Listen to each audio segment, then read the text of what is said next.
Hello, everyone, and welcome back to Better Advertising with Better Media. Today, I have on Better Media Account Director Extraordinaire, Sage Gorby. Sage, thank you so much for hopping on the podcast. Thank you so much for having me. I'm so excited. This is my first podcast ever. So, And you're going to do exceptional. I have absolutely no doubt. I think I've had quite a few people hop on, and they're always like, how do I prepare? What do I do? I'm like, we're just going to talk. We're going to talk about your e-commerce superpowers and expertise. So, no concerns whatsoever. That being said, you have an incredible track record in the space. You worked at Celsius and now you've worked for us for quite some time now. Do you want to give us just a quick backstory on how you got started and what brought you to Better Media? yes, of course. So, I actually started at Celsius Energy Drinks as an intern. And I started when it was a time when there was like seven people on the marketing team. So, I saw extraordinary growth there. I grew with it. I ended with Celsius 5 years later as a senior marketing manager, managing the entire e-commerce portion of Celsius. So we worked across 13 different e-retailers supporting their marketing efforts. And then I decided to join Better Media, and it was a great decision. I've been here for 6 months now. It How also is feels it like, only 6 months? I know, I was going to say it feels like so much longer, but like Celsius feels like a lifetime ago already. That could be good or bad. We'll unpack that later. How many drinks did you have on average, a week? A week. Did you take part in energy drinks? I was never an energy drink gal until working there. But when I moved to Boca Raton to work in the office, they have like fridges everywhere full of it. And I was up to three a day plus coffee. So it was a little bit of a problem. Again, that could be good or bad, but if we're being honest, I think that's a little bit of what it takes. I remember I have this time hop photo that comes up frequently, and it was maybe my fourth Prime Day. And I remember running to the gas station and getting like four different flavors of Red Bull. I had like my go to sugar free Red Bull and then two other flavors. And I had posted something along the lines of like, it's that time of year again. At that point, I was, very heavy, hands on keyboard, updating bids at 1 a.m. because we didn't have incredible automations at that point in time. But sometimes when you get thrown into as much growth as you've had and we've had the last few years, you have to have some energy drinks to get you through it, good and bad. Yep, you've got to for sure. Yeah. Do you still drink energy drinks or do you just stick with your coffee routine? I just drink coffee now. I feel like I did the energy drink lifestyle for a while and now I'm on coffee. We're adults now. Now we can just drink, our iced oat milk latte, still have multiple of them throughout the day, but maybe we're paced a little bit better. Yes, exactly. I will bring my Celsius on trips though, the powders, because You did. You actually gave yeah. that pro tip on our company meeting this week that, we did a roundtable on what is your number one, travel hack. And yours was there's nothing worse than being on a trip and being exhausted. So you bring your Celsius energy packets, which is a fantastic solution. Not sponsored by Celsius, just Not sponsored. well, knowing that you went from a rapidly growing brand to honestly was on a rocket ship and now you're on agency side. What's been the biggest difference of working brand side, working agency side? There's definitely a list of pros and cons for both. What have you really seen that stands out between the two of them? I would just say the people. Like when you're brand side, I will say like the retailers kind of almost bend over backward to give you exactly what you want. Something that I've noticed agency side is it's not always the same thing. But all of it to say, it actually is pretty similar. I feel like coming from brand side, I am able to empathize and understand what the brands need and their wants and what their leadership might want to see instead. But overall, it definitely all meshes together nicely. It does. And I think to your point, that's one of you've brought so many incredible things to the agency, but your experience working with a brand who grew the reputation that they did. I think was really incredible. And I think one of the first conversations we had was, just chatting about activations, going to events and handing out free drinks and things like that, and that kind of experiential marketing that you were really leaning into.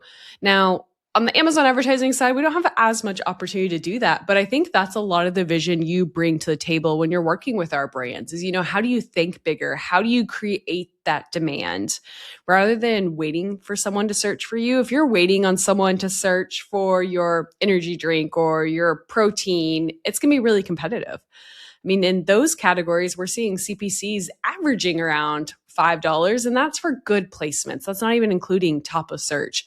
So I feel like a lot of the value you've driven and some of the case studies that have been posted for your brands as well are really leaning into things like TV and things that are creating demand that are giving you an upper hand when it comes to search. Can you talk a little bit about that and how you tell that story to C-suite executives who are maybe incredibly ROAS driven? Yeah, so something that Celsius did prepare me with is that they had a huge budget, which definitely helped, but I was able to test so many things. And I mean, from everything that Amazon had to offer, I was able to drop at least a little bit of that into my cap and say, this didn't work, this worked, this. And with that, I was able to kind of understand and apply that to the brands that I work on now. Something that they don't really talk about too often is Fire TV. And I think that is my absolute favorite upper funnel initiative that they offer. It's just, it works so well. It drives sales, which isn't really even an upper funnel thing. And it does everything that you need STV to do, but it also normally drives sales. So I just love it. It's my favorite. Why do you think that is? What do you think the competitive advantage of Fire TV is over a traditional streaming TV? Well, it's Amazon owned and operated, so the CPCs are much, much lower. So you can reach a greater amount of people for less money. And I'm not really sure. I have a Fire TV as well, and I just feel like the like what I even get served is so specific to what I'm searching on Amazon. I just feel like the targeting is better suited than I don't know what a normal STV ad might be. But they do a really good job, and it's you can buy it on your TV because it's connected to your Amazon account. That's a great point. Amazon has really cracked the code with relevancy. I think that's what's given them a huge competitive advantage. I say it frequently that brands are spoiled by how good sponsored products perform. And this may be the case with Fire TV as well. Amazon's done a great job of taking something traditionally upper funnel, brand marketing focused on reach and impressions, and of course, making it a little bit more performance focused and giving you things like, the pause ads where you can go immediately buy the product, which is dangerous. Because again, Sage, to your point, I think what's made you so successful is the test and learn and getting in quickly.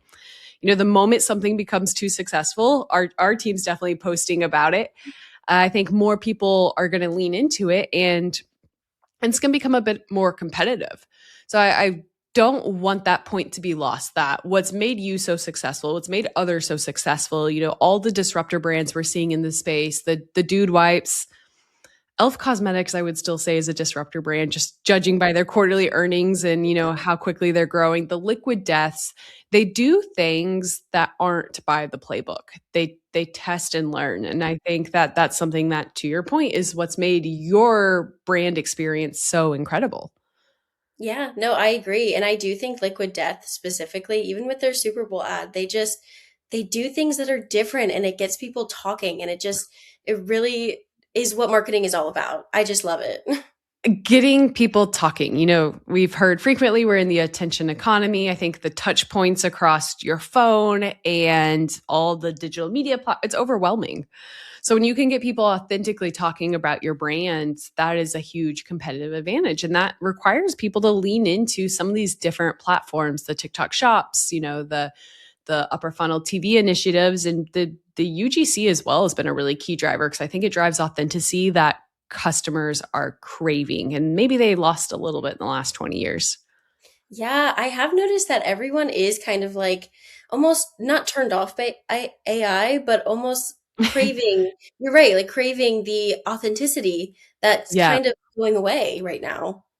It's an interesting time seeing, you know, the AI commercials at the Super Bowl. They did not get a good reputation. No. And it's a struggle for me because, yes, AI has a really bad reputation across the board, but it's also unlocked a lot of incredible opportunities for some of our smaller brands. I mean, just yesterday, you posted a graphic and you didn't create the graphic with AI, but you made a small tweak that allowed the graphic to fit into a format that we were needing and the brand didn't currently have. Historically, that would cost a brand quite a bit of money. You were able to get it turned around in, again, less than 24 hours. Your speed to market is incredible, Sage. But it's a huge unlock for smaller brands. And I hate that customers just inherently see it as a negative and don't understand how it's leveling the playing field. And there's got to be a happy medium somewhere that we figure out. Yes, I am a big user of the Amazon AI like creative tool. I love it because I feel like Amazon is going so much more towards video creative and Yes. kind of not doing the static image. But most brands, since they're on socials, there's a lot of static images that we should be using. And I've noticed that the Amazon AI tool does take a static image and animate it very, very well. And that's a perfect middle ground. You don't have to go into Creative Agent trying to get a streaming TV quality output. There's obviously negative consumer sentiment around that, and it can take a lot of work. But taking something as a brand asset that's already curated and just adopting it to a new format, whether it is the sponsor brands video or sponsor products video or sponsored TV, all of those easily accessible formats that you can now curate on your own. Exactly. Yep. So when it comes to testing and learning, how do you educate the teams that you're working with? How do you get them to lean in on something that might not work? What is their narrative? Because sometimes things don't work and it can cause a negative outlook towards that product or that ad type, especially if expectations aren't set. So what are the conversations you're typically having to overcome that hurdle? Yeah, and I remember sitting with the CEO of the brand who I was pitching Amazon Fire TV to, and I remember saying it worked really, really well for Celsius. Like we did great, great things. We were part of the beta, and I honestly just told her about my experience with it. Mhm. And I also let her know that this is a very different category. So it might not work the same way, but I do think that it's worth a test. And Amazon also did a really great deal that it was like we got a bunch of added value if we were to test it. And I think that was what really set the ball in motion for getting Yeah. it live. Which I feel like they do a lot of promotions for stuff like that for trying their so it definitely helps. Absolutely. One, I think the experience that you already had, the expectation setting is an important one. I think that's one that we always try to back into is understanding the differences in the funnel, as well as something that we call the mom test. And Gabby, Jeff Cohen, and I were on stage at Accelerate a few years ago. And one of the things that we recommended is sometimes people get too focused on KPIs and metrics. They forget to act as if they were their customer. And we're always like, act like you're your mother. Open up Amazon, look at the experience. There's a very different interaction between a sponsored product ad and a Fire TV ad. And really making sure to set those expectations with the C-suite teams. And then also getting into things like stages of the funnel and the path to purchase is not linear. People are exposed to a TV ad and then they see your sponsored brands video ad. I think that's a really important piece because if they just see the KPIs, they can be turned off by it. They don't necessarily realize that the Fire TV ads going to influence their sponsored product performance. But then also, again, just getting out of the advertising mindset and kind of transitioning to a general marketer mindset of how are customers finding my product and how are they interacting with my brand. A lot of people still miss that piece. Yeah, definitely. And I am the first person to ask my family to actually go look at stuff because I'm like, how does this look to you? Like what are your thoughts when looking at Yes. this? Because some of the brands that I work on, my sister just had a baby. So I'm constantly asking her questions on the baby brands that I work on because she's in it. I mean, Does this resonate with you? When you're up at exactly. 3 a.m. feeding, how do you feel about this ad format? Exactly. I'm like, how does this resonate with what stage you're in right now? Also, when a few months ago, how do you feel about this? I think that's incredibly important. You know, baby brand's a perfect example. There's multiple different stages of the journey. And historically, we haven't had the opportunity to connect with a customer throughout each of those stages in a scalable fashion. You know, from an advertising technology standpoint, we weren't able to do it. From a creative standpoint, we weren't able to do it. But now, again, through AI, rather, whether it's AMC audience identification or creative utilization, you can tell a story and craft that customer journey from the prenatals to having the baby in the first 3 months to the toddler stage. They can all tell a different story. And, you know, it's an interesting place for us to be in because is that perfectly scalable? Not always, you know, to have a very specific story for each stage of the customer journey. But also when Fire TV is as relevant as it is and does such a great job of connecting to the right audience, I think it's a huge opportunity. And in my opinion, that is what's made the Liquid Deaths, the Dude Wipes, the Elf Cosmetics so good at what they do is they've identified their audience and they've crafted a narrative for every single person within that journey. And again, not scalable always, but an incredible opportunity for brands that are willing to lean in and test and learn, I would say. Definitely, definitely. Education is a very big proponent of a lot of brands, and I think that that seems to be what a lot of brands normally lack. Amazing. Well, we've talked about some of the bigger projects that I would say you've been working on across TV and upper funnel initiatives and testing learning. Is there any predictions you have for the next 12 months when it comes to advertising in general, or any recommendations you would give brands to really lean into to test and learn and take advantage of? Yeah, I would say I feel like the way that Amazon is going, it's definitely more audience rather than specific keyword, and also just more video than static images. So I definitely think that there's a lot of opportunity with that. Amazon is always learning. Obviously, they know so much about you already as a consumer, but uh, Take all of my information so that way my chapstick can be delivered before I know I want it. exactly. But I mean, I love it. I personally love being told what I want. The amount of times that I've bought from a Fire TV ad is alarming. You're really selling me on this. We're gonna go put some better media assets out there at this point in time. Yeah, literally. Um, but yeah, That's a great point. And we're actually doing a webinar on that exact topic. It's coming out in the next few weeks. And the whole concept is from keywords to audiences and how you take advantage of these opportunities. You know, traditional search is changing. How Amazon, you know, wins the auction from a keyword perspective is completely changing. You can now apply AMC audiences to every single bid boost, which again, not always scalable.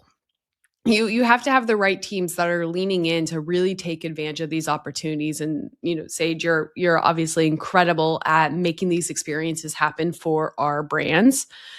But I think it's important to note that, you know, you have to have your foundation first. You have to make sure you have an optimized product detail page. You have to make sure you're still targeting the right keywords and you know what your long-term goals are. Because all of these things are incredible opportunities for brands if you have the right team in place to make them happen. So that being said, I would give a huge shout out to Sage, all the work she's done for Better Media. You have been exceptional. All of the brands that you've worked on have been exceptionally happy as well. If anyone has any questions or comments, feel free to reach out to either of us on LinkedIn. And thank you so much for joining today, Sage. thank you so much for having me. This was very fun.